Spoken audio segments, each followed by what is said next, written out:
All functions need to be fulfilled. Це перша функція. Може виконувати, скажімо, скрипка, друга скрипка, зефірка, цимбали, багато інструментів. So maybe with the violin, maybe the vocalist.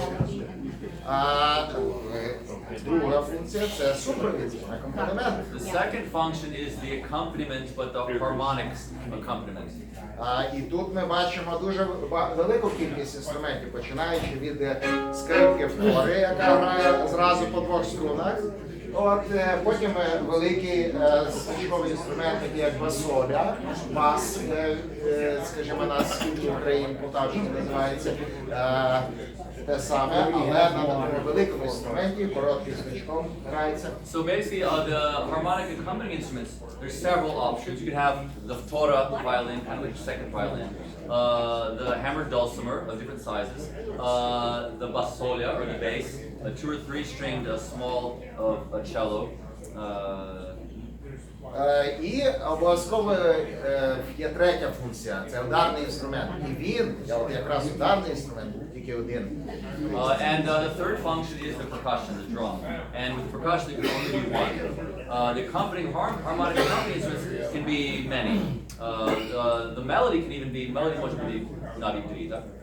А може і більше, ніж дві. So the melody accompanying can be more than one instrument, but the drum, only one drum. Так, гаразд. А тепер я просто розкажу, як трактували троїстну музику в різних місцевостях України, бо то є цікаво. So basically, Alek is going to give you some examples of the dance music, but from different regions, because we count about 7 regions out of all of Ukraine, and each region is very different. So we have some examples. Not all the regions, but several. І я почну із самого такого древнього стилю української троїстої музики, це Бойківщина, північ Карпат. So the oldest, or most archaic style is from the Boykos, who are kind of northern Carpathian mountains in the western Ukraine. Чим він характерний? Передусім тим, що тут застосовується бурдон. Very interesting that this Boyko culture, the dance music, they have what we call a bordon culture. Bordon is basically a drone, 2 notes, which constantly plays. Яка постійно тягнеться безперервно, ця нота, чи 2 ноти. Що таке бурдон і як він трактувався на Бойківщині? Треба було постійно тягнути або реля, або соль-ре. Але не просто тягнули, а тягнули в певному ритмі. І ритм для другої функції, для акомпанементу, це дуже важливо. So it's very important, the rhythm of the harmonic accompanying instruments. Basically, if you divide into 4 beats, you have 1, 2, 3, 4. The accent goes in the 2 and the 4, not on the 1 and the 3. Пропускаємо раз, пропускаємо 3, лишається 2 і 4.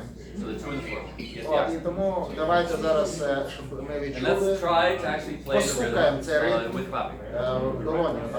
Раз, два, чотири.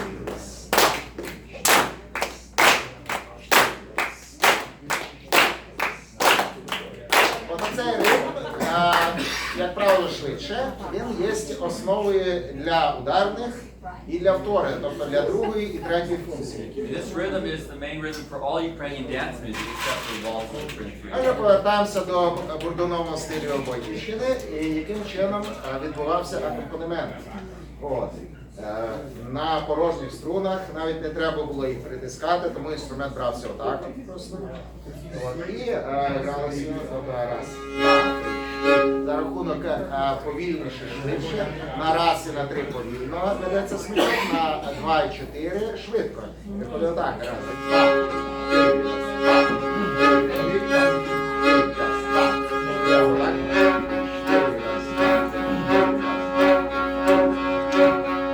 два, мелодія могла бути така.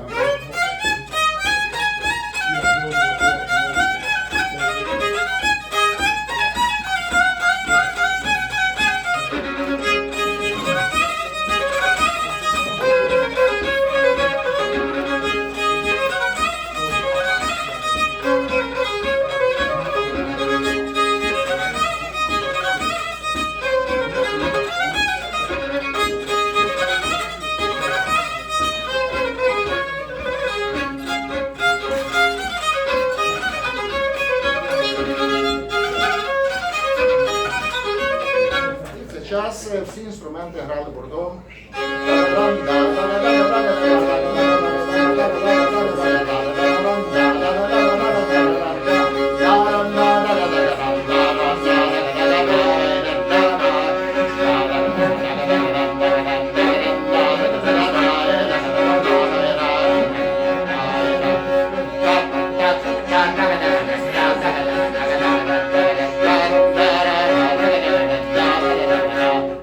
Отже, зараз я співав партію скрипки. Це була перша функція, і друга функція була тут. Це був дон бойківський, і частіше він використовувався на басолі. So usually actually the part he played on the violin would be played on the bass in the Boyka region, but he sang the melody, played the accompaniment pattern.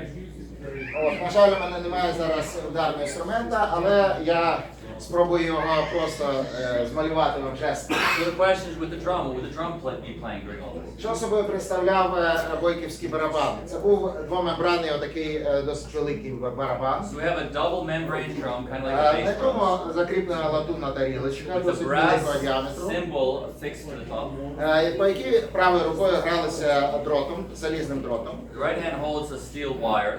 А лівою рукою в цей час гралися довбешки з м'яким наконечником по шкірі. And left hand has kind of a drumstick with a bass drum mallet with a felt head. Ну і тут получався десь такий тип. Тобто на всі 4, але 2 і 4 були сильно акцентовані. Виходить так.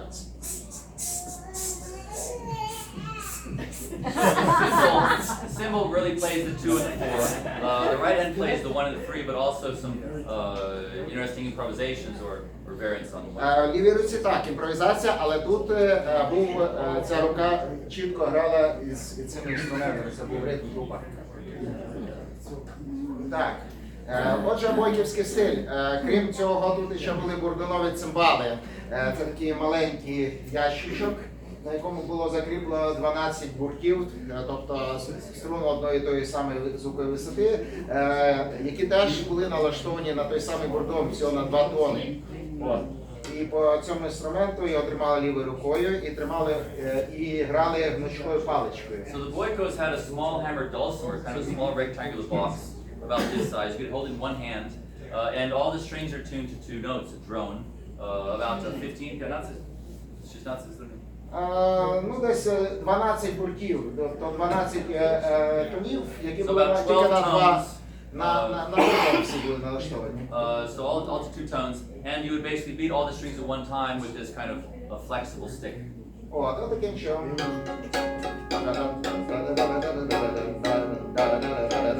По всім 12 струнам, а паличку вирізали перед самою грою, тому що під кінець гри вона вже втрачала свої So властивості. you'd have to have a fresh willow branch actually before, because by the end of your wedding or sababa, it would be dry and not too effective. Весілля грали таким чином, розумієте? But of course, Ukrainian weddings to be for weeks. So Гаразд. Я думаю, що далі я розкажу про традицію, як грали українську музику на Поліссі. so now we'll have another ethnographic region, the Polissa. This is north of Kyiv, Zhytomyr, Житомир і Rivne. Рівне. Так, отже, чим відрізняється, передусім, що кидається в очі, що тут відривається смичок, коли ми граємо поліську втору, тобто другу функцію. Гралася вона на скрипці, тут уже бас, принаймні, ми не зафіксували, хоча старі люди казали, що був бас і на Бойківщині теж. So the Boyko tradition, Не на Бойка, а на Поліссі. the Boyko tradition, they basically don't take the bow does not leave the strings, and they're playing drones, right? They're not even actually pressing their fingers to the neck. In the Polissa region, the tora, like the second violin, you actually start to depress and play different chords. Kind of functional. Грали тільки перші третини смичками, і виходить це так.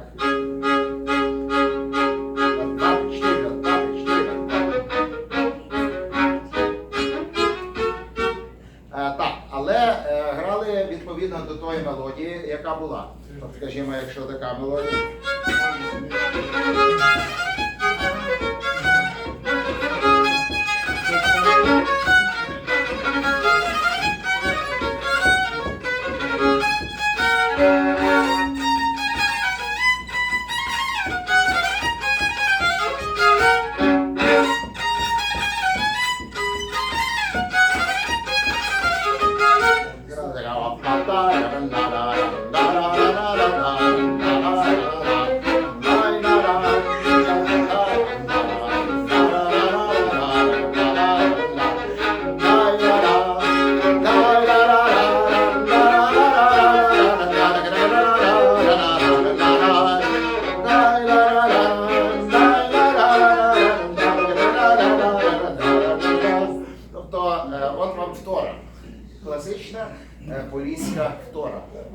the second violin, or Torah, not exactly the second, with the accompanying violin of the police region. Так.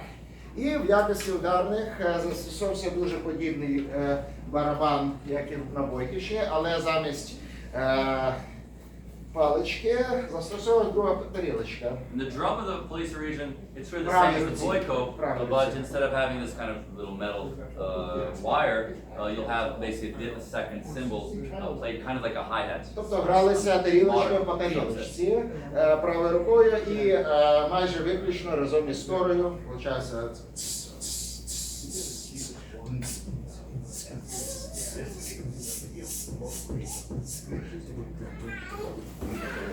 So this type of rhythm. Але тут завжди разом із торою. Це Полісся. От. Я хочу вам розказати про Гуцульщину. Дуже цікавий регіон.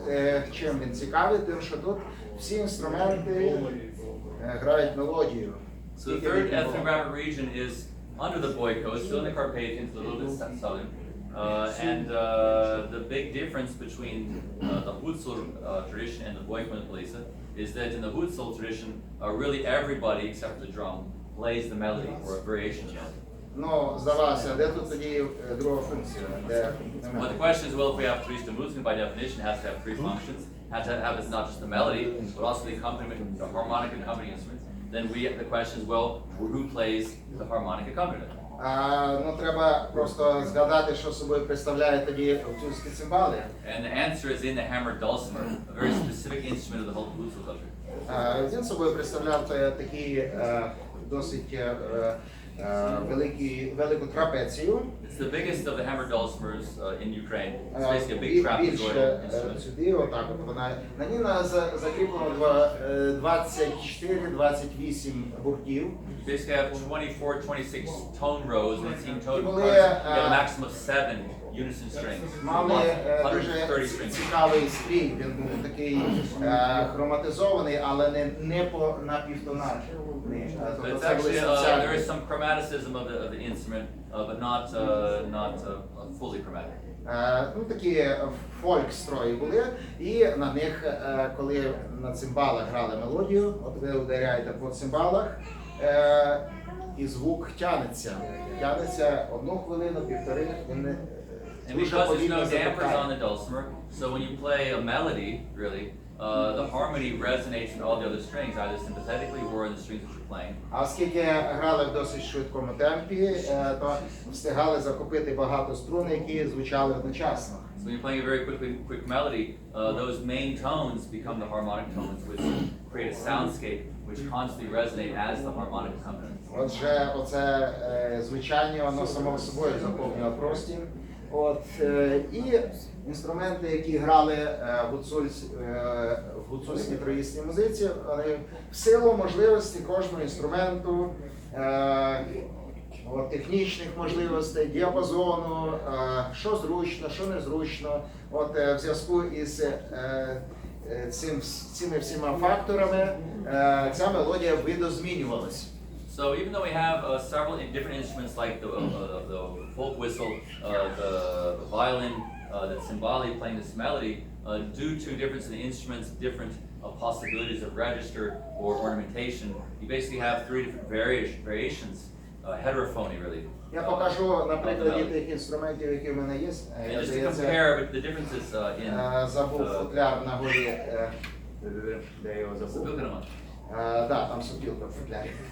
Well, you would have been able to compare the sopilka with the violin. А може ти мені принесеш, поки я буду грати? If anybody knows where his Мій футляр. I do. You can find the violin case outside. Він отут на цій стінці. Зверху So it's on this near this wall outside.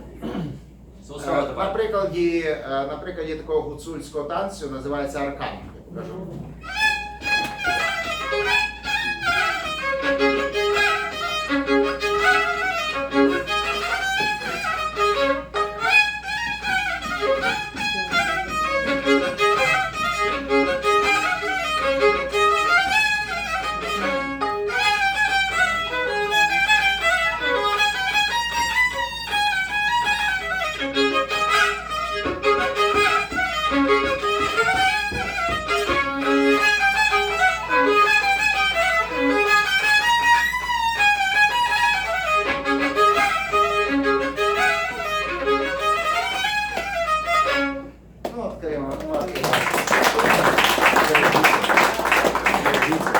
гуцул. Тепер те саме на So сопілці. the same melody, but really a variation of that on the focus.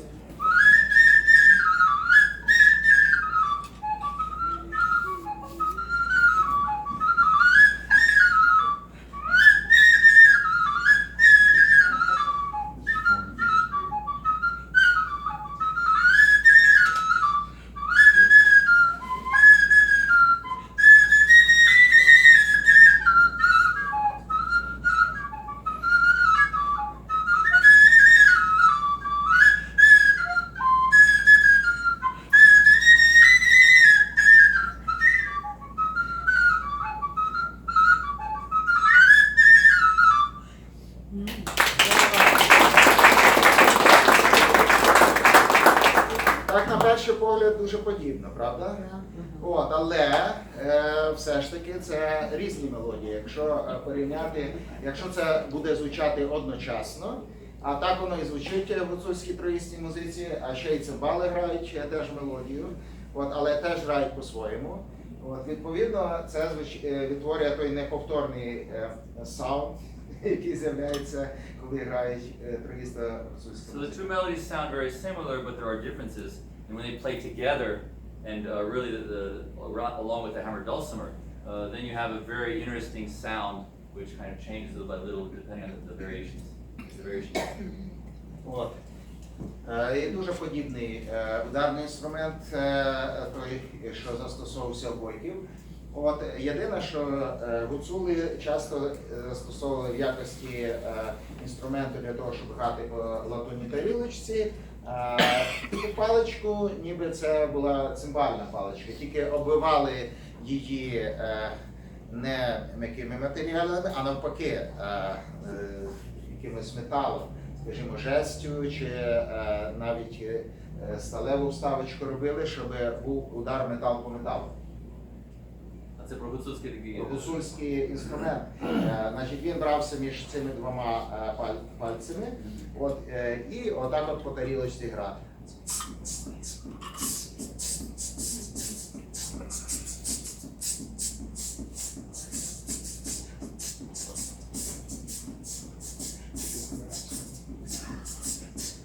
Ну, десь так. So basically, the little metal wire, which will be held to play the cymbal, will be a certain shape to actually kind of wind around the fingers to be able to hold it. Отже, гуцульщина. От, ну і останній стиль, який я вам розкажу, це буде Поділля. So the fourth and last region which Alec will demonstrate is Podillia. Характеризується тим, що тут грають одночасно дві скрипки, або скрипка і сопілка, і грають мелодії. Але вони при цьому дублюють цю мелодію не в унісон, а в терцію. So the interesting thing about the Podillia tradition is that the melody instrument and the accompaniment will play a third apart, kind of basically playing in thirds. Я покажу це на прикладі, просто щоб це було наочно. Наприклад, вальс із Тернопільщини.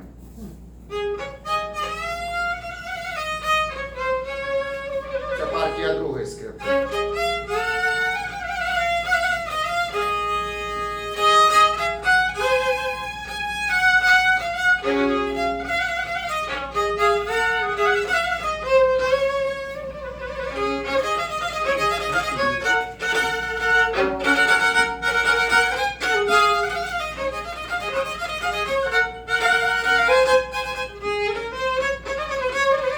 А от партія першої скрипки. So that's the first. Те саме, first але violin. на терцію вище. This is the second.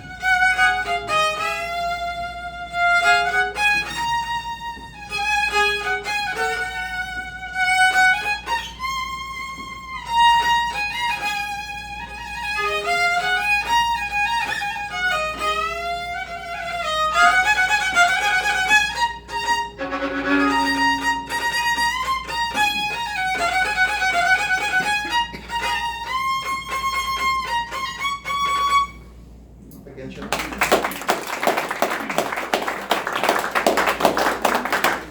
А в якості акомпанементу другої функції застосовувалися подільські цимбали, які були такі досить видовжені, і на них були трошки менше бортів, ніж в гуцульських цимбалах. So the hammer dulcimer of the Podila region, it's also it's a bigger rectangular instrument, but a little bit less strings than utzul.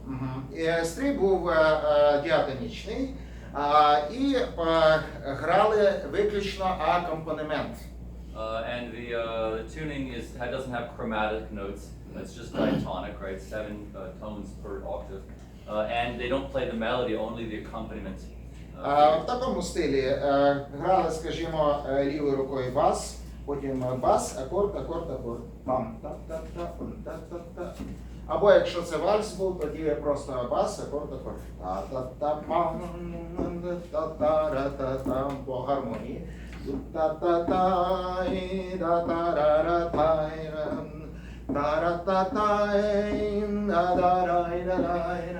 Таким чином акомпонували на цимбалах. So basically a functional harmony, a bass and then a chord up top, either 1 2 1 2 or 1 2 bass chord bass chord or bass chord chord chord bass chord chord chord. Ну, десь так. І приблизно в тому ж самому стилі грав і барабан подільський. Він досить розповсюджено було, коли я отак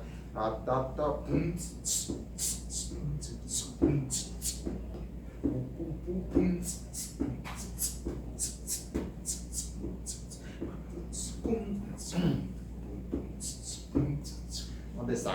So the drums plays a similar figure like the cymbali of bass and on the 1 2 1 2 3 1 2 3. Гаразд, я думаю, що у мене все на цьому. So that's enough about that. Ми може представимо ще якісь жанри, які ми не представили. So we're going to play several more songs toward the end. We have a big program with lots of different traditions, right? So we're going to return to the kobza. We'll play one more tune. Because we had in Edmonton, I think a total of, let's see, 1 2 3 4 5 presentations. Right? You might say, well, why don't you just have one big presentation? We don't want one big presentation. Right? We want them to be different. We want to have a chance to play much more repertoire. Like the other ethnographic regions, maybe somebody else get a chance to hear those.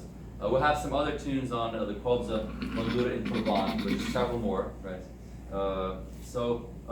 One of the use of the kobza, we gave this kind of very folk style. But a lot of the kantis, a lot of the spiritual hymns with the kobza we would play were actually Baroque hymns.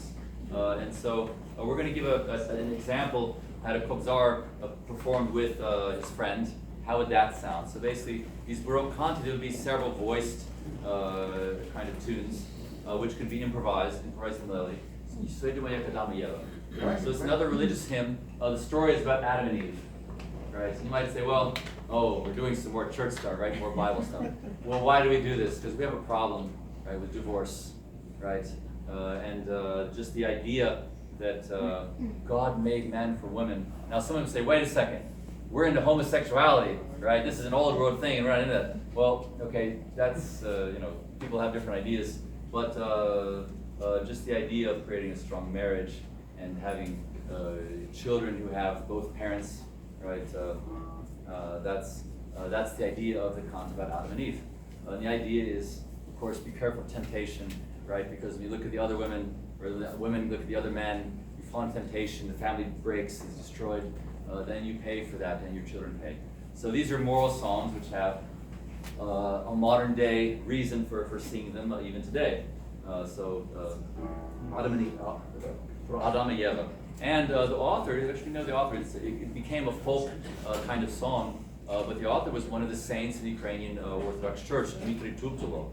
So you can imagine when a Ukrainian saint writes his own poetry, that becomes an addition to this Holy Scripture. And what a wonderful way to actually get to know the Bible, to sing the Bible, right? So that's actually what this is. So let's go.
ще мною проживати.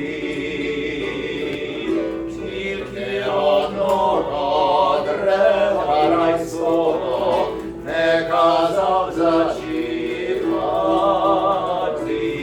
Тільки одного дерева райського не казав зачіпати.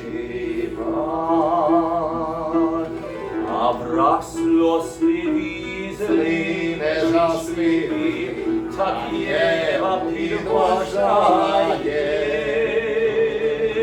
Візьми ти, Єва, райське дерево, овочі скуштувати. Візьми ти, Єво, райське дерево, овочі скуштувати. А взяла Єва і слово дерева, овочі скуштувала. Простила ручку і вкусила штучку, Адамові подала. Простила ручку, вкусила штучку, Адамові подала. Адам приймає, овочу сає, нагоду познаває. Єва дознала, ще нагастала, себе засідала. Єва дознала, ще нагастала, себе засідала. Стали гадати, де поховатись серед Бога Отця Сонця. Шивала листа й чекала Христа, самого Бога Творця. Шивала листа й чекала Христа, самого Бога Творця. Творець приходить до них, говорить, що ж Боги учинили. Заповідь перву од мене дану, навіки преступили. Заповідь перву од мене дану, навіки преступили. А муха дана створив рукама, на образ чоловіка. Дал йому жену на ім'я йому, звір покарем райо.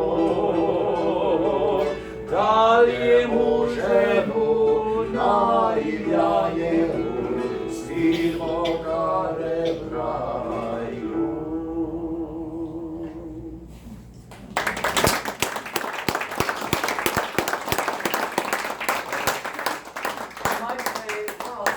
Boring stuff. You could have so many variations and chord changes and all this stuff, but the idea was not to distract from the text. The text is what we're thinking about, right? The imagery. And if we think about that and concentrate, maybe you'll be able to. It's a very different concept when you have like popular music, which lots of instruments and lots of things, and somebody's singing. We don't know what they're singing, but it doesn't matter because poetry isn't very good. It isn't that very good. So what does it matter, right? So very different concept, different type of singing. So that's again the kolza, right? We heard the folk verses, the more something Renaissance-y, right? Something maybe Baroque. I wanted to play something else in the turban.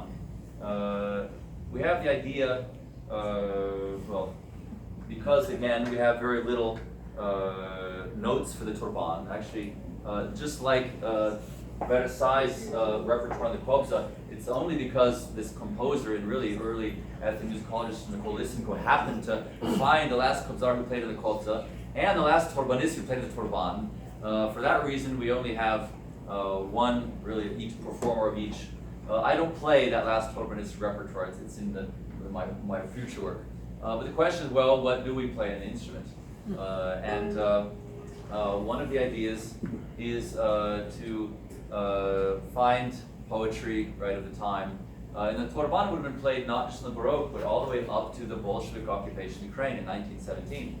And what happened? Why did they killed these guys who playing these spirituals? Why are you going to kill the Torbanists? That's kind of like an instrument really playing for modern music. But the problem is to keep Ukraine again under the Russian Empire, they had to convince Ukrainians that there is no elite culture, there is no intelligentsia culture, or if there was, there won't be any more. And the Torban was really kind of a document, right, a proof that Ukraine was not just a peasant nation, right? Otherwise, where do these things come from? Well, they came from the West, really. But the instrument was very popular in Ukraine to where the instrument became, professional Torbanists became invited to the courts in Russia, in Poland, and in the Hetman courts. So one obvious candidate for repertoire for Torban is the national poet, Taras Shevchenko.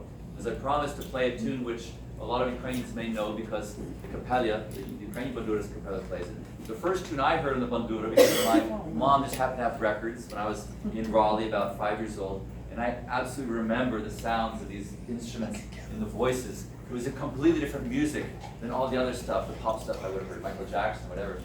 And the idea and the realization is we had this idea of the kjfe10, right? That somebody has left the country, has no idea where Ukraine is or what it is. When you hear it, you smell the herb from the homeland, and it brings back memories and rekindles ideas of where you're from. It's the same type of technology. The Kapelia did it. They made this recording after they got out of the concentration camps, got to America and Canada, cut a record, and those records in our collection, a mother playing it for her child, that was the seed that was planted in the head, eventually led me to find like Pan Andrei, and the Banduras, in Edmonton Bandura, Julien Katasti, my teacher, and later to Ukraine. So we'll try to plant some seeds. There are some young ones here. We'll try to compete with the iPad and the video games. We'll do our best. But it's all in technology.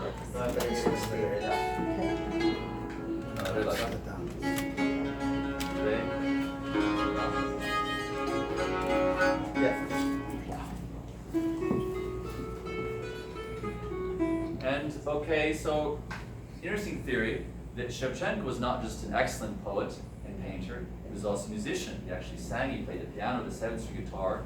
There's even a theory of Valery Mormol of Pereyaslav that he had not one Torban, but he had three. Now, if somebody has three Torbans, if it's true, he's either a collectioner, who has lots of cash for three of these things, or he's a player. Now, this is the idea of a speculative reconstruction. Not just to perform Shevchenko's poetry, that's great, but what would it be like if he actually was a Torbanist? He could have been. He was an elite poet. He wasn't a guy on the farm, well, he was at first, but would the Torban be the instrument for Shevchenko? I think so. So what would it sound like if Shevchenko did play the Torban and had a chance to come today and sing for you, right? Not just the dead Kobzari, what they sounded, but how would these elite poets like Shevchenko? And I think he would sound something like this. But also, what would he say today? And I think he would say these next words, right? We have them in the songs. The clouds are rising, right? One black cloud from the Crimean region, another one from across the Donbass region, across the fields. He's not talking about the weather. He's talking about the enemy hordes. He says again, not the first time, and maybe certainly not the last, the enemy horde is coming to take over Ukraine, and Ukraine, like a child, starts to cry, nobody to turn to.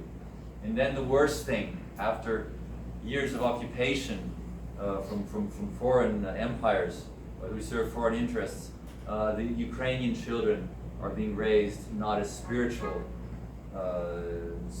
people, but as slaves.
Poetry, and for a lot of Ukrainians over the past 150 years, that poetry has been really gotten to the heart of the matter. Really, the big tragedy of Ukraine is that we can't raise our children. We don't have the resources. We can't get on our feet. And even today, the Ukrainian government doesn't seem to be supporting its people. It seems like the government are the ones who are trying to keep us on the farm, right? They could change one law. The law could be you can buy an old car from Europe, and you can drive the car. You don't have to pay thousands of dollars. A car which you might cost $1,000. There's actually law, if it's more than 10 years old, you can't do it. You can't import it. If it's less than 10 years, it'll cost you about an extra, I don't know, maybe $5,000, maybe $4,000. Well, still quite a bit. But the old cars, you can't do it. And they say, well, they're supporting the Ukrainian automobile manufacturers, right? Well, that's great for them, but for Ukraine, that means that I don't know, які відсотки українців не мають авто? 90? 80? Ну, я би сказав, що все ж таки зараз більше цей відсоток значно зменшився. So I would say maybe 80% of Ukrainians don't have cars. None of my friends have a car. Well, actually, one does. One does. I remember. I know I can count one. So that's the. I'm an American. I have a passport, right? So I can have a car. It's okay for the tourists. You can drive around for a year. So with laws like that, you realize that even today, a lot of folks in the government, and that's how Putin's been working, right, undercover, getting bribes, bribing people. But the oligarchs too. It looks to me like the oligarchs don't really need Ukrainians. They need tractor drivers. They need women to sell booze and candy in the stores. They don't need educated Ukrainians. If you have educated Ukrainians, they'll start making businesses, and then will stop renting their land to the oligarchs.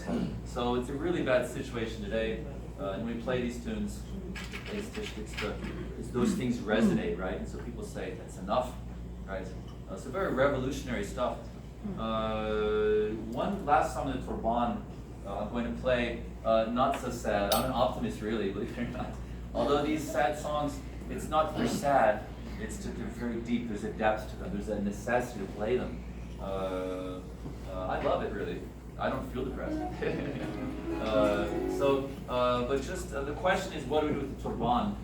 You see that I'm playing kind of some chords and a melody, right? That's great for the Romantic era.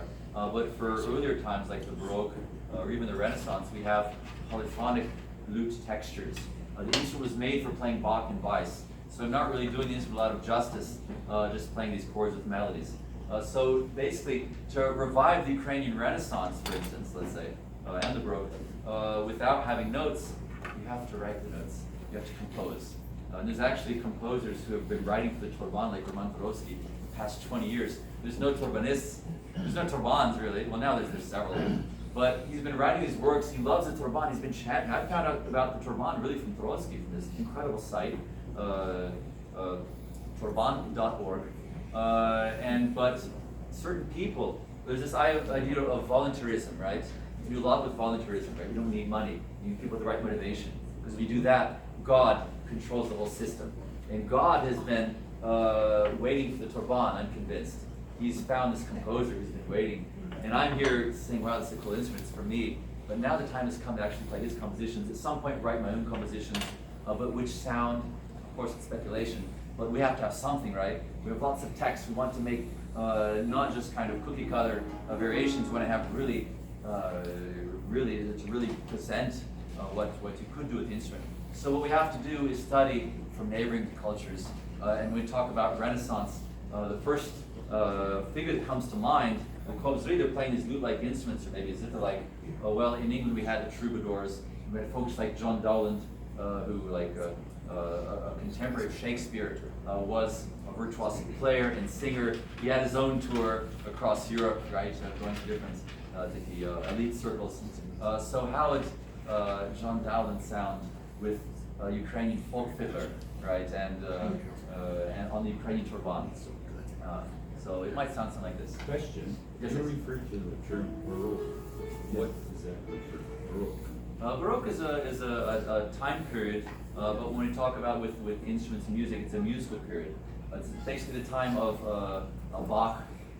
Time-wise, I believe it's about 1600 until 1750, around that time. Before that we have the Renaissance, before that we have the Middle Age.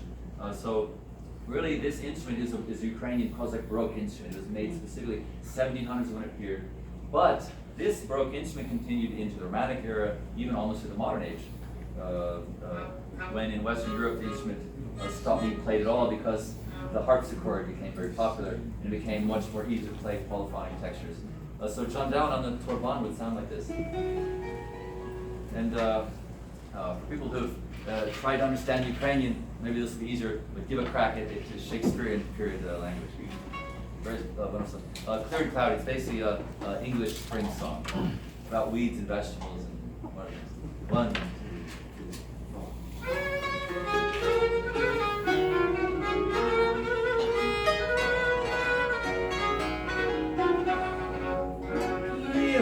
Cloudy, sweet as April showering, smooth or frowning, so is a face to me. Pleased or smiling, like mild May or flowering, when skies were silky and those carpets steam. Her speech has notes like rain and heat, but gently dream. She likened to my eyes. Her speech has notes like that night bird at singing through your sleep, yet jarring notes are ringing.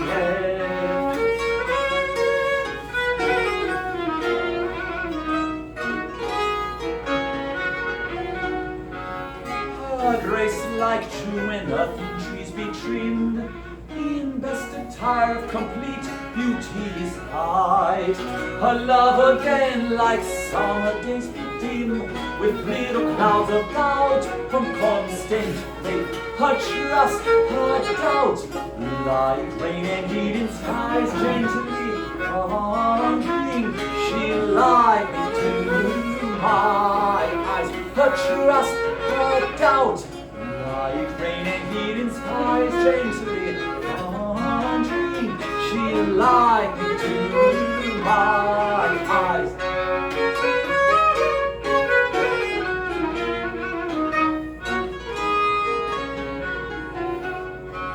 Sweet summer spring that breatheth life and growing, in weeds as into herbs and flowers, and seas of service, divers sorts and sowing, some happy seeming and some being yours.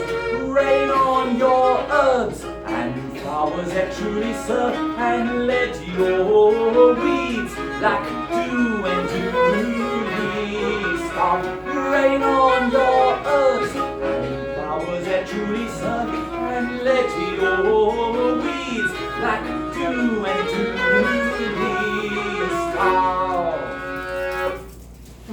Bravo. Excellent work. And just one last tune. It wouldn't be right to present the Kobzar tradition, to come to Kobzaring and play these spiritual works without playing the really coolest of all Ukrainian song genres, and one which in the diaspora we hear almost never. And to hear a version of a traditional Duma, certainly it's very rare. Does anybody know Julian Katasti? Yes. Does anybody know Victor Mishala? Yes. Does anybody know Andrei Hornyatkevich? Yes. So you certainly would have heard of Duma, but this is my version. Something very different. I actually heard this Duma also in a recording. Zinovy Shtokoko, Andrei's teacher. I would say like the best bandurist in my book are Kotkevich, not Kotkevich. He lived in eastern Ukraine in Kharkiv. The Bolsheviks killed him. Zinovy Shtokoko, who was born in Western Ukraine but immigrated to Brooklyn, where he was a doctor. and Julian Katasti, born in Detroit, the nephew of Rohori Katasti and Petro, the son of Petro Katasti, excellent bandura, does lots of traditional stuff, lots of avant-garde stuff. But I heard this tape of recording of Stokoko. My aunt Oksana Mashinsky in Denver had one. Really cool stuff, really unique stuff. A lot of people say this is weird, this is strange, we don't like it. I'm very sorry they didn't like it, but it's my job to bring it back. And for those that understand Ukrainian, I have to tell you, it's an epic tale. It's about 15 minutes. Well, it's a lot of time. It's like half a sitcom, right? But yes, because it's a story. It's a story of the moral. And the story is basically we have 750 Cossacks, right? These warrior volunteers who were captured, right? They lost the battle. They were put underneath in a dungeon, right? They're rotting for 30 years. They haven't seen the light of day. And by the way, this guy got me hooked in the Duma too. When I was in Emlenton, Pennsylvania, he said, let's have a class on Duma playing. And the kid said, oh, the Duma, it's not my cup of tea. And I said, you guys crazy. This is the coolest stuff, this specific scale, Kozar scale. These guys who have their own language, right? This is serious stuff. So basically, this is my version from many years later. I'm still working on the Duma. But basically, the Cossacks are there rotting for 30 years. But then we have another slave, right? Somebody who's in the palace, right? Not in the dungeon, but maybe on the upper floors. A concubine, right? A slave girl. Marusia Popidna Boslavka, the priest's daughter, a Ukrainian girl who may have been during a Turkish raid, maybe sold into slavery, but she actually got into the palace, so had an interesting life, I'm sure. But basically, the Duma is her going downstairs to the dungeon, having a conversation with her countrymen, right, with the Ukrainians. And what does she say? Very simple question. Do you know what day tomorrow is? And what a crazy question to ask somebody who's been in a dungeon, haven't seen the sun for 30 years. They don't know what day it is, you know? And they say, how can we know? We don't know. You know, you're like trying to torment us with such a crazy question. She said, tomorrow is Easter, the big holiday. And they're rotting, right? They're getting ready to die. What are they thinking about? Certainly eternal life might be on the agenda of things to think about. Maybe when they die, maybe they'll go to heaven. Maybe they pray down there that they will go. We don't know. But when Marusa asks them, they think that she's tormented, that she's trying to, rub it in their face that they're down there and she's up there, right? She's living a luxurious life. They're doing the dirty work under there. So she says, no, I didn't come here to offend you. I came here to save you, right? I came here to help you go home, to get out of this terrible place. I'll steal the key, right? When the big daddy, the sultan, goes to the mosque, she'll take the key, she'll let them out, and she says, and maybe you'll make it home for Easter, have some Easter bread with your family, celebrate, right? That's all very well, but the moral twist of the Duma is not just Marusia letting her people go home, right? Sending them home. It's the question, what happens to Marusia, right? Is she going home too? And she says, I'm not going home. I like life in the diaspora. It's very comfortable, it's very nice. We have nice couches, nice televisions, we have nice money, right? Which things we don't have in Ukraine. She said, basically, you crazy, go back to Ukraine? You gotta be kidding me. Everybody wants to come here to the west or I don't know where, the empire. So with Marusia Boslavka, we have a kind of a dual image. One is maybe the Moses who is saying, okay, go home, right? But don't live this life of compromise. Yes, we have big pyramids and skyscrapers, right, in this modern Babylon. But who's going to fight for Ukraine? If everybody emigrates to the States, who's left? Even now, we have a visa-free regime. That's great. And I tell Ukrainians, go see the West. But maybe go back.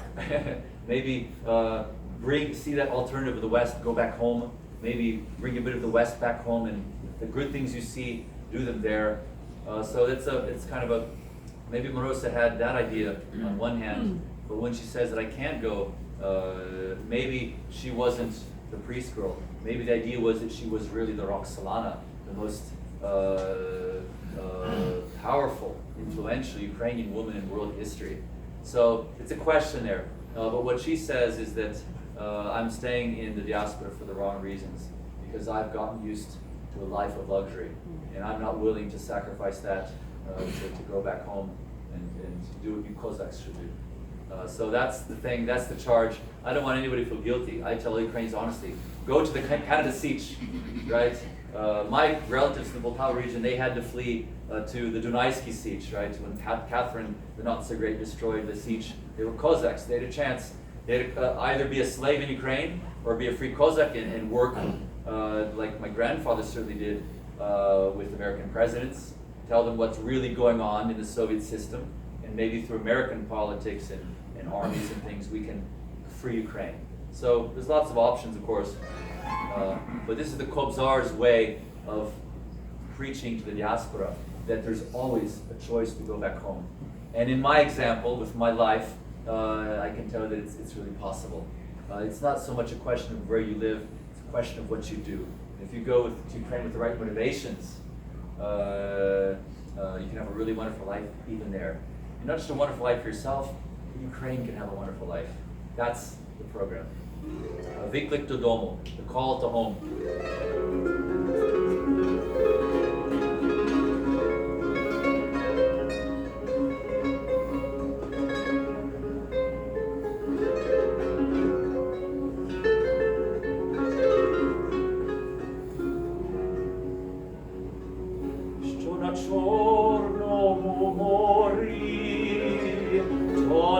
Камені міленькому, там стояла темниця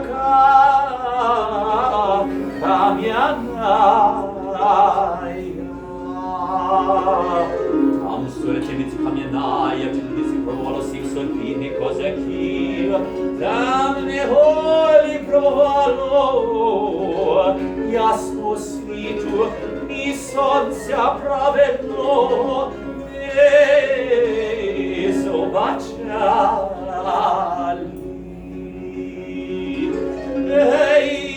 To dівка Бранка, Маруся Попівна Богославко, та все добре давай до кам'яної темниці прихожає, до козацьких словами промовляє. Козаки, бібі невольники, чи ви знаєте, що в нашій землі християнській за тепер?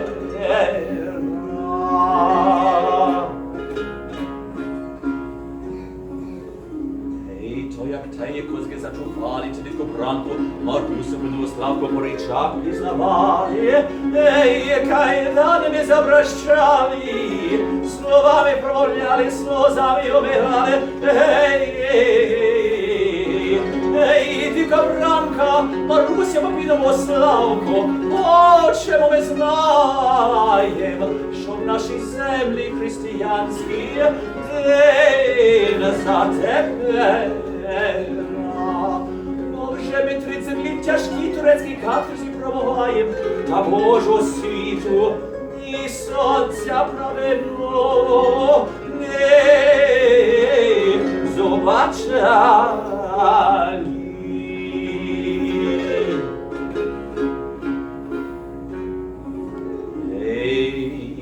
Козаки, вибідні невольники, що в нашій землі християнські.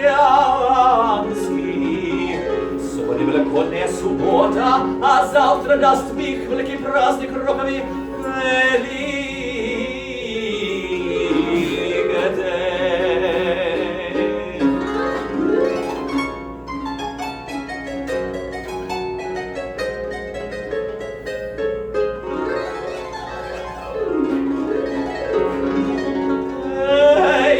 То як тає козки зачували, угору руки піднімали, кайданами забращали, дівка Бранка, Маруся Богославку кляли, проклинали.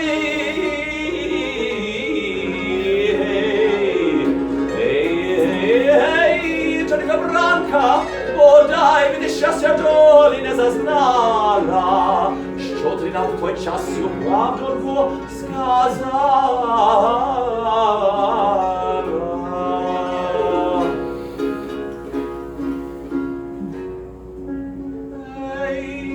Козаки, не знайте. То, як буде завтра паше турецький до мечеті в'їжджати, та ж і буде мені ключі на руки давати, тоді, що до вас буду приходжати, вас на волю випущати.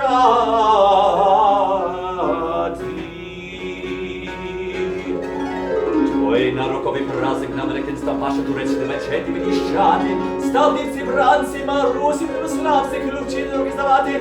Гей, тоді чорника бранка, добре, давай руками ночі віці пригощає, залізні замки обікає, та усі козаків на волю випущає. І ще й словами промовляє.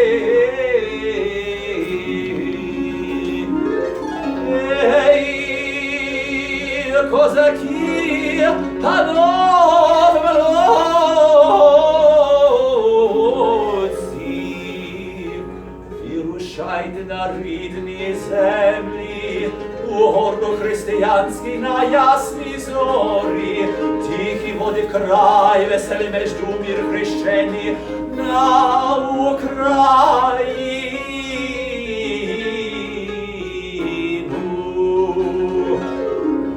Горди минайте, на гору до Богу ставили минайте, от сьоменці вісточку подайте. Та нехай чецненькі великі статки майки не збуває, мене віка бранка Марусю славу з неволі не викупляє. Бо я вже потурчилась, обусурмилась для розкоші нещасної, для лакомства провальшею.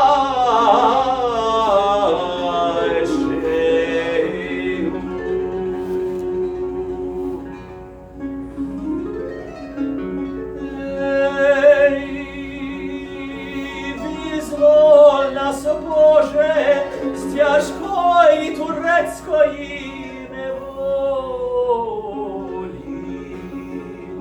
на ясній зорі, на тихій воді, у край веселі междумір хрещені, на Україну.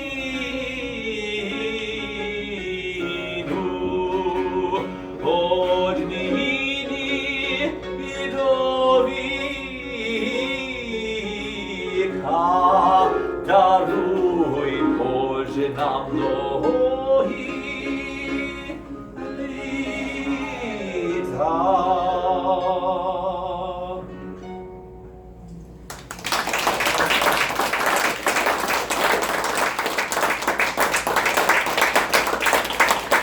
Again, very serious music. Do you understand why Stalin had them all killed? This is and the question, how Ukraine, Eastern Ukraine we'll talk about, just the east where the Kobzari would have been, that was their territory. How the hell did Ukrainians, were they able to keep the nation going for 300 years without having a physical border? Right, with all these waves of repressions and things, and the Soviets were really the worst. One of the ideas, one of the theories is, we had the Kobzars, we had the poets, we had the intelligentsia, we had certain people. And the Soviets very well knew that, okay, the new system, let's just kill them all. And they did it, and unfortunately worked. But, fortunately for us, there's a new generation, right? There's the Canadian Siege, right? I was born in the Raleigh Siege. And I think my grandfather specifically decided, okay, I'm not going to die. I'm not going to win this battle this way, then we're going to do it another way. We're going to go to the free world. We're going to, like my other relatives in the Poltava, but if you can imagine waiting 250 years, only now we can go home. One of the reasons I'm in Poltava region is one reason because it's just cheap land. Another reason is incredible singers, the ladies in Bravo. We sing with them to learn how to sing because I have an accent, right? But for 10 years, sing with these old babas, the best singers in Ukraine. But also the idea of going home. I'm not going to champion my Hutsul or my Halichansky family or even my Kiev family as much as the Poltava family. And the place to revive the Kobzar tradition is the Poltava region. There's something in the soil, something in the water something in the potatoes, okay? So one last lost tradition I want to present, the very last tune, I promise. It's a lot of material, right? It's a lot of stuff. But as Kompanyuchenko would say, as long as you're going to take it, I'm going to give you more and more and more and more. But I promise it's last. And it's the good technology. It's education. It's not a show, right? It's the power of the truth. That's what we deal with. So me and Oleg, the past 4 years, we have these folk camps. And he teaches dancing for several hours, playing turista muzika several hours, singing with the babas and with academic teachers singing several hours. What else do we do? Sometimes we do some Pansky piece where we play Dowland and some Kozak Baroque. But that's the repertoire. So we've had a chance to sing with these two ladies of Drabo, who's like the best. It's Poltava, Bahata Holosia, polyphonic style singing. And just to give an example, we sing this Kozak tune from our village of Krichkivka. And this is what it sounds like. For those who don't understand Ukrainian, it's a Kozak tune. But basically, the Ukrainians are calling to the Cossacks, right, these freedom fighters, come back home, right? Because at the time, it's the time of Peter the Not So Great, right? Peter's taking the Cossacks, these Ukrainians, saying, okay, you fight our war for us. We'll send you to the front, because, you're the best, you're excellent fighters, you're very brave. But the Ukrainians are saying, no, come home. Don't fight for that empire, right? It's not our fight. Let Peter break his own neck, right? And besides, the Turks are not as much our enemies as the guys of the north.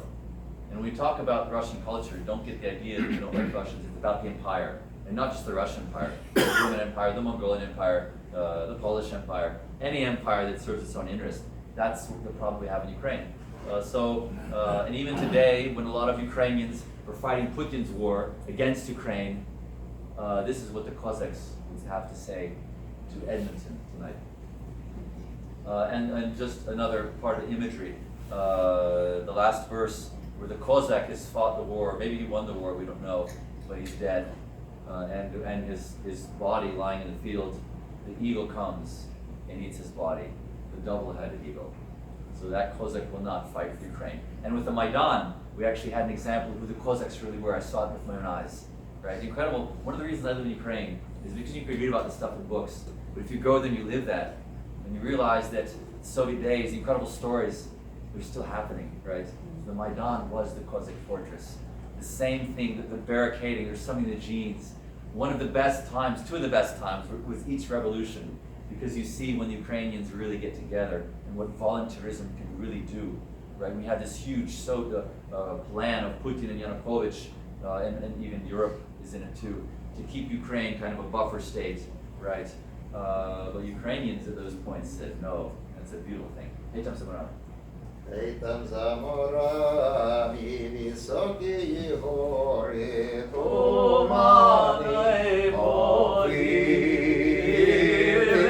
ай там за лісами широке поле, чорні галки вкрили, ай там за лісами широке поле, чорні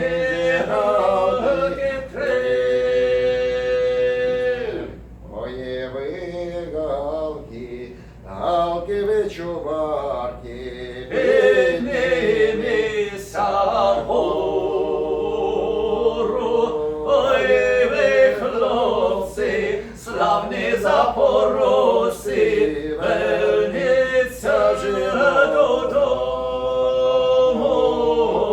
ой ви хлопці, славні запорожці, верніться додому.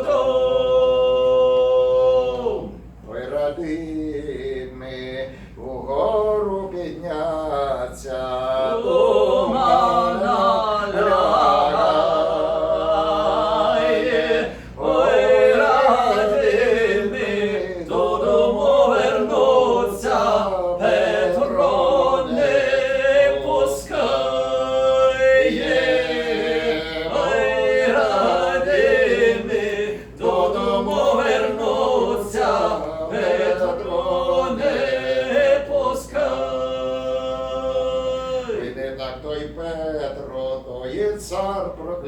мати, Я царева мати, хоче нами козаками, турка зоювати. Хоче нами козаками, турка зоювати. і вона нами козаками, Турка не зоює, же вона нами, нашими тілами, орлина годує. Вона нами, нашими тілами, орлина годує.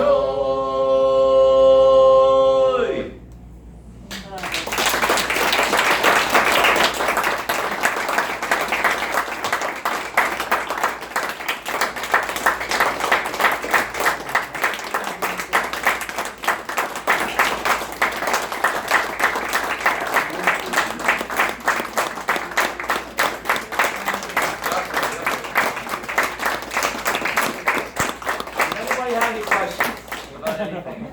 There must be something in the head. Are you tired? I'm sorry? Are you tired?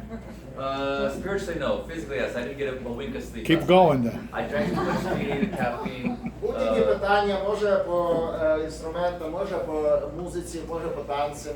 Yes, yes. Question about anything. Все, що було сьогодні ввечері, Donetsk? Це був Донецьк чи Луганськ? Але це був перед війна.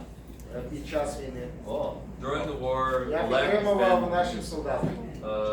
not collecting folklore, but supporting the soldiers through music. It's not a nice place to be. We've been to the Maidan, it was a wonderful spirit. Also some scary moments right when they start shooting. But the war, it's the war, it's not a peaceful protest. Yeah. Most folklorists, I think they had a chance, not often, but it's not a pretty picture. People seeing death and dying, seeing their friends come and go, and they're not, most of them are not into music, in musical concerts, right? They're into drama, and it's just, the first time I went to the front, it was like, wow, it's interesting, you know, to see it for real. I've never been to war, but not a pretty place. It's very, it's like a weight on your spirit, and you don't feel good. And to be there in fighting, I mean, this is going like to play some music maybe, but not a pretty place. And the folks on the war, on the front, they're people who've been killing other people and being killed, and the psychology that it's not a pretty picture. It's really hell. It's really hell. War is hell. Any other questions? Yuri, once you complete this tour, any big project beyond what you do already to continue, like in Maybutnya in the future? Any big plans? Yes. Well, for other projects, it's like we have lots of micro projects. They all kind of grow. Kind of. At some point, something happens like this when it's like time to go, right? Time to do Kobzaring 2 years ago. But one thing is Kobzaring the world, going to other countries. But this program will continue, and other programs will also continue. Some programs are born. We have other ensembles. We have basically a group. We're called Krechkievka, right? We perform the folklore of our village. That's the dance music, that's the dancing, that's the polyphonic singing, that's Kobzar tradition. His sister is an excellent hammer dulcimer player. My wife plays the basoli, we all sing. And we're doing tours also like the Kobzar philosophy with the whole group. We tried it in Europe for 3 weeks, it worked. Everybody's saying, well, Yuri, doing it yourself, that makes sense. You can go yourself in a little car. We need a big van. We need like not just 5 grown-ups, but 2 children, 2 babies. Right? Oksana's playing the cymbali, and her 1-year-old daughter is asleep in her kangaroo. And the question was it possible? Sleeping in tents. Sometimes people put up in their houses or even hotels. That was actually pretty nice. But they're feeding us wonderful Italian pizzas. So people are very generous. It worked. And but everybody's saying, well, people aren't going to buy CDs. If it doesn't work, we're going to have a big debt going all over. And these are like 9 countries in 3 weeks. but it worked. And we had a little bit to take home for families. And that's the confirmation we needed, that we need to take kjfe10 to Canada, Asia, to wherever. But not just kjfe10. kjfe10 presents Poltava folklore, right? That's the program. But we also want to have another project which presents not village folklore, but Baroque and Renaissance. Some of the Dowland stuff, that's actually us practicing, getting ready. And it'll be a different group. We'll see who will be in it. But that's a project in works. Any other stuff? We're going to build a museum this spring. If we get the costs, we'll see. If God wills it, it'll happen. Right? I know the technology. Bale houses. In Ukraine, it costs nothing. We have our own field. We can grow our own material for walls. You just kind of spread some clay and sand mixture. It works. It makes like a rock, something like that. That's good enough. So a museum, basically, it'll be a museum, basically a round building to have dances first, but it will be a museum dedicated to Poltava Club's art tradition. The museum exists even if we don't create it, because we have a living museum where we're making instruments with my students. We're having these folk camps. We need a place to dance in the winter. Another portion of the museum, the Mushinsky family, if anyone knows Oksana, George, Volodymyr, or Larissa, they were painters, right? And they have a whole collection in Denver. Well, it's not in Denver because they all died. So they said, Yuri, build a new museum. And lots of pictures, right? He was a Petlurivets, right? He was a fighter, but he decided in the West, it's time to paint with the pencil, with the brush. Lots of images of Ukrainian, like a Ukrainian woman in a wreath, right? A full dress, Poltava style, laying in a field of gold, right? It's grain, tied to a cross. So images for Ukraine, and they've been doing this their whole life, for people's life's work. And what do they do when they die? Let's burn it all because nobody respects what we do. I said, no, send it to kjfe10, I'll take good care of it. So that'll be another part of the museum. And somebody said, oh, it's a Napoleon plan, you have all these things. But they're happening, everything realizes. And it's not my plan. These ideas kind of come into my head, things kind of little by little happen. And it's a wonderful life, really, it's a blessed life. But the idea is when I have confirmation I'm doing the right thing. So many people in their lives, they ask, am I doing the right job? Is the right thing? Is this the right person to marry? Is this the right way to raise my children? But one philosophy is if you try to find that, if you search for that, you will find there is an answer. And there's always an alternative. You might say, oh, we have to compromise. We have to live in the city because you have to get a job, and then you can, you have the resources. There's other ways. I lived in Kiev. I suffered in Kiev. It's a really difficult place, really dirty psychologically and environmentally. But I decided to move to the village because I'm not going to live in debt. I've had enough of it. The question is, wow, Ukrainian village, you're going to die. You're going to be destitute. You're going to have 4 children. You don't have an income for the past 20 years. How is it going to work? And as they say, it's actually impossible, really. But through God, all things are possible. And there was a technology of eating like your own food, living in houses which really they have no value, so people are willing to give them away. And a whole, an alternative world was created in kjfe10 to where we can live, and our children are not destitute. They're reading at age 4. They go to school, but they also have home training because Supermom is teaching everybody along with cooking and growing potatoes while I grow turbanskos. And then it turns out when the gas prices go up, well, now we're going to be destitute because now we didn't have any money to start with. Well, we're not in debt, right? There's a difference in being on nul or being on zero and having debt. But it turns out that it was time to go to the West, and people started donating. We have money for things. It's very nice, honestly. It's temptation, believe me. It's actually sometimes I think easier without money. Then you don't need to decide what to do with it, and it changes your mentality, I've found. But you have to be careful, as certainly Canadians know. So there is another way, an alternative way, and my only wish is that I found the profession, right? Not only do I become realized the club's art tradition, but the club's art tradition becomes realized through my work. It's a joint work, it's an incredible thing. But in any profession, right, if you have the right motivation and you love your job, then it'll work, right? If you're a doctor, don't think about the money, do it to help other people. These are things which maybe people should know, but not necessarily don't do. So the motivation of what you do, that's the main thing. Any other questions? I don't know if you told us, where were you born and raised? I was born in Indianapolis, right, the crossroads of America.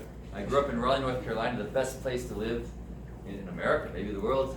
But at age 23, once I left my mother and my grandmother, in order to say I was like the last of the Mohicans, right? Ukraine was my grandmother, my mother. That was it. They spoke Ukrainian. I realized, oh, it's not American, it's different culture. So once I went to college, I had no mother and grandmother. They were in Raleigh, I was in Greenville.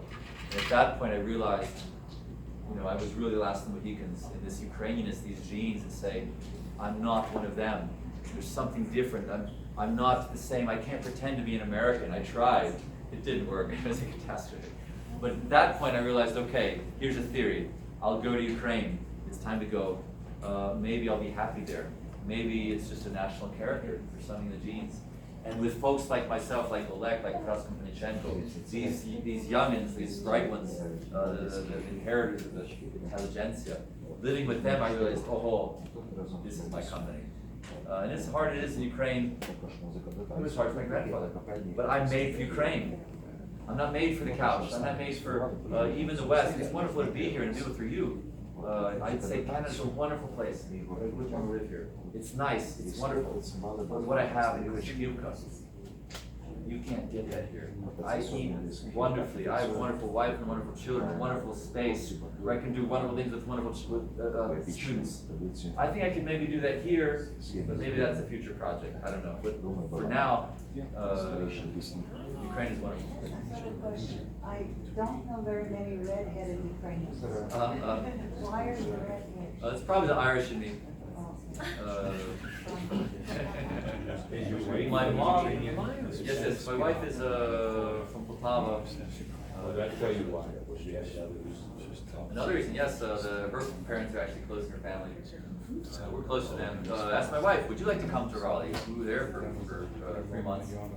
She said the same thing. It's nice, but I'm not going to leave my family, leave my country, and have to adapt here. And I know lots of Ukrainians in the diaspora. Edmond is different. You have a little Ukraine. It's incredible. It's really secret. But in a place like Raleigh, where there's not a lot of Ukrainians, I just know there's actually where we're staying right now with our host here. There's Hani Udana. I can feel how she is in her house alone. She has lots of children and grandchildren in Colombia. And just talking to her, I can feel how tortured she is living in this place. She's a wonderful lady, but she's lost her community, the confidence. She's lost her grand. She's lost everything. Well, she has a family here, and that's good. It's wonderful. We had such incredible, great conversation. She's fed us so well. It's so nice. She's a serious resource. The old folks, right? Don't forget about the old folks. Don't put them in the home. Put them in the house. If you do that, it's one of the biggest sins which is happening in this country. Well, maybe America, maybe Canada too. Putting the old folks in the house. The old folks, they have a lot of good, serious philosophies in their life. And, Браво за твої слова. I tried to convince my Baba to come to Ukraine. She died in '94. It didn't happen. But when I go on the plane to America, I'm going to buy my mother a ticket. And I'm saying, you're going. My children need a Baba. You're in Ukraine, that's fairly traditional to live with your Yes. parents or... There's lots of technologies Ukrainians have not forgotten. And I'm learning this philosophy. I didn't come to Ukraine to save Ukraine, right? It's a nice idea. But there's this incredible education, things like you can't learn here because it's a different world here, it's a different philosophy mentality. So send your children to Ukraine, right? It's the best education. My grandmother was afraid. She said, I got out of there, you're going back. Were you crazy? Now I have to, they killed your grandfather, now they're going to get you. But I'm becoming educated, I'm learning Ukrainian mentality. I have American mentality and philosophy, I know the world. That's how we're going to create a new generation of super Ukrainian Americans.